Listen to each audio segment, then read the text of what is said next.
Hi, my name is Greg Rapp, and I teach business here at Portland Community College. And I'm Phil Seder. I teach with Greg. What we've put together here is a series of videos describing main marketing topics that we think are important in this class. So what you're going to see in these videos is a very high-level view of the concepts. We're not trying to get into too much detail here.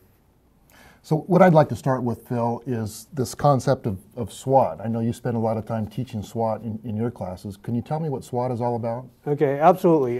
SWOT is one of the first things I teach in my classes at the beginning of the term. And SWOT, to start at the beginning, really starts with this process that we call environmental scanning.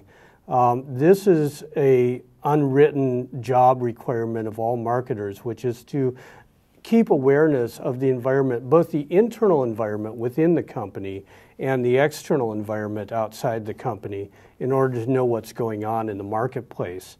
And we do this using a number of tools. One, talking to our own employees and our customers. Two, reviewing sales reports. Attending trade shows and seminars where we can talk to other people in the industry. Monitoring competitor websites, and reading trade press. That makes a lot of sense. Can you walk me through how you actually do a SWOT analysis?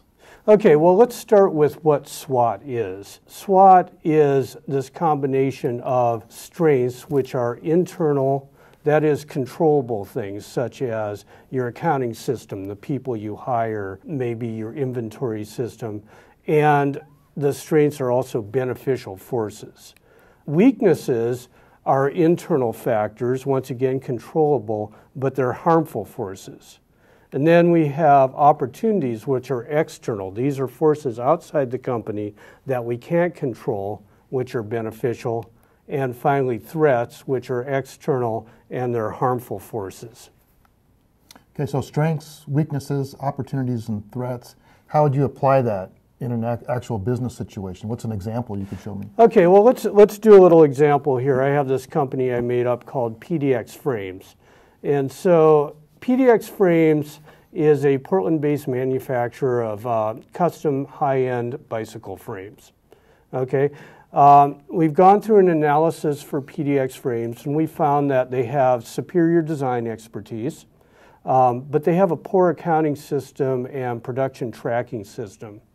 Meanwhile, there's changing attitudes towards health, which is leading more people to ride bikes. And at the same time, more people are entering the market in competition with PDXFrames. So if we look at a SWOT analysis for this company, we'll see that we have a strength, their design expertise.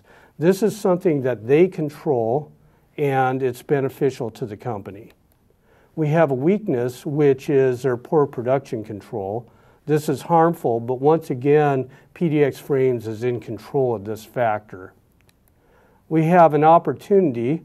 More people are riding bikes. It's beneficial, but it's outside the control of the company. And finally, we have the threat, which is increased competition. It's harmful, and it's outside the control of the company. Okay. So when you're teaching this concept to students, is there anything in particular that trips them up when you're explaining it? You know, I have to say the one thing that trips a lot of students up is the idea of opportunities, because students use this broad kind of definition of opportunities instead of narrowing in on the SWOT definition.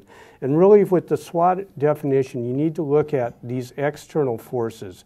So it's not that we can make more money or we can sell more product or we can gain more market share, but it's that there's this external force that allows us to do these things. So what I try to drive home is that an external force enables us to do some good thing.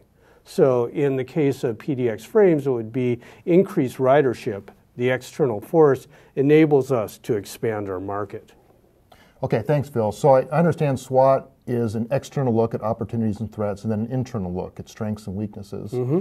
So once marketers understand this environment, what's the next step they take with this knowledge?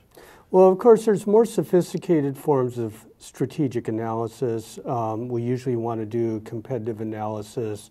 Some people go through Porter's five forces model, but kind of the next general step in marketing is to look at segmentation of our markets. So really to bear down, define our markets, look at how they're divided up in order to do eventual targeting and build marketing mixes around those targets.